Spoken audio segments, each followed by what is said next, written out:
Hello friends, સ્વાગત છે તમારું મારી ચેનલમાં. આજે હું લઈને આવી છું ગવારનું શાક. અને આ ગવારનું શાક આપણે નોર્મલ રીતે ઘરમાં બનાવતા હોઈએ છીએ એનાથી એકદમ અલગ છે. નવી રેસીપી છે, નવી રીતે બનાવવાના છીએ. તો ચલો સ્ટાર્ટ કરીએ. એ પહેલાં મારી ચેનલને સબસ્ક્રાઈબ ના કરી હોય તો કરી દેજો. અહીંયા મેં 250 ગ્રામ ગવાર લીધો છે અને એને ધોઈ અને સાફ કરીને કોરો કરી લીધો છે. હવે આપણે આગળની પ્રોસેસ કરીએ. એના માટે આપણે મસાલો બનાવવાનો છે. તો સૌથી પહેલાં અહીંયા લસણ લઈ લેવાનું છે.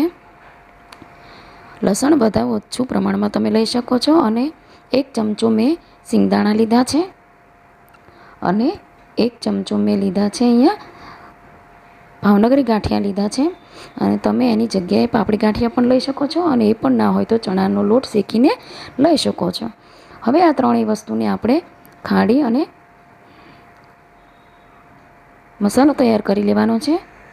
હવે આપણે ખાંડીને તૈયાર કરી દીધો છે. હવે આમાં આપણે એડ કરીશું બધા મસાલા.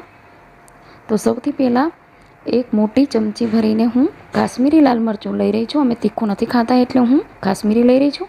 તમે એની જગ્યાએ તીખું પણ એડ કરી શકો છો. અને અડધી ચમચી હળદર અને 1 ચમચી ધાણા જીરા પાવડર. હવે ટેસ્ટ પ્રમાણે આપણે મીઠું એડ કરવાનું છે. અને અહીંયા ખાંડના દાણા મેં લીધા છે. તમે ખાંડની જગ્યાએ ગોળ પણ યુઝ કરી શકો છો. અને તમે આમાં લીંબુ પણ એડ કરી શકો છો. મેં અહીંયા ટમેટું યુઝ કરવાની છું એટલે લીંબુ એડ કર્યું નથી.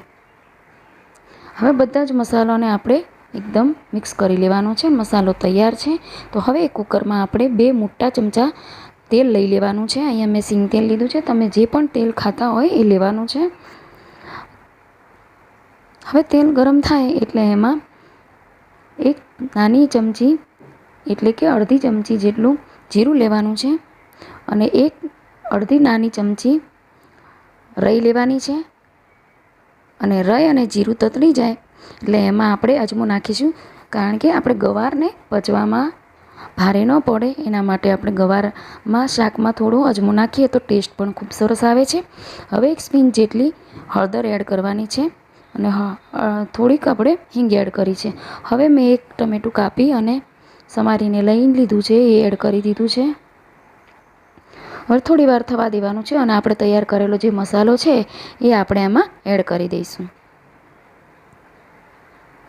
સારી રીતે મિક્સ થવા દઈશું. અને મસાલો તેલમાં સારી રીતે મિક્સ થઈ જાય. હવે આપણે આમાં ગવાર એડ કરવાનો છે. જોઈ શકો છો બધી બાજુ તેલ ઉપર આવી ગયું છે. મસાલો બરાબર સરસ શેકાઈ ગયો છે. હવે એમાં આપણે ગવાર એડ કરી દઈએ. ગવારને સારી રીતે મિક્સ કરી અને થોડીવાર એમ જ થવા દેવાનો છે. જેથી કરી ગવારમાં બધો જ મસાલો સારી રીતે મિક્સ થઈ જાય અને ચડી જાય. અને પાણી પૂછવું આપણને ગવાર ન લાગે એના માટે. હવે આમાં આપણે કશું એડ કરવાનું નથી. ખાલી થોડીવાર ગવાર આવી રીતે થવા દેવાનો છે. અને પછી આપણે અડધા ગ્લાસ જેટલું પાણી એને એડ કરવાનું છે. આ શાક ખાવામાં ખૂબ જ ટેસ્ટી લાગે છે. તમે સાદી રીતે તો બનાવતા જ હશો. તો મિત્રો આ રીતે બનાવજો, ખૂબ સરસ લાગશે. હવે કુકરનું ઢાંકણું આપણે બંધ કરી દઈશું અને 1 વિસલ વગાડી લેવાની છે.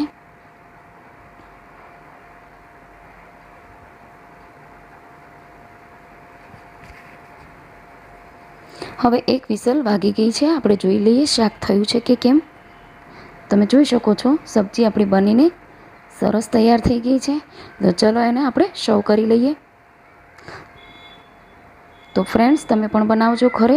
અને એક વખત આ રીતે બનાવશો તમે તો તમે વારે વારે ગવારની સબ્જી આ જ રીતે બનાવશો. ખૂબ સરસ લાગે છે, ખાવામાં ખૂબ જ ટેસ્ટી લાગે છે. તો કેવો લાગ્યો તમને મારો વિડીયો એ કમેન્ટ કરીને જરૂર બતાવજો. સારો લાગ્યો હોય તો લાઈક કરજો, શેર કરજો. અને મારી ચેનલ ઉપર નવા હોય તો સબસ્ક્રાઈબ કરવાનું ના ભૂલતા. અને બાજુમાં રહેલા બેલ આઇકનને પ્રેસ કરી દેજો, જેથી કરી જ્યારે હું નવો વિડીયો અપલોડ કરું તો તમને નોટિફિકેશન સૌથી પહેલાં મળી જાય. અને મળીએ એક નવી રેસીપી સાથે. જતાં ચેનલને સબસ્ક્રાઈબ કરવાનું ના ભૂલતા. Bye, take care.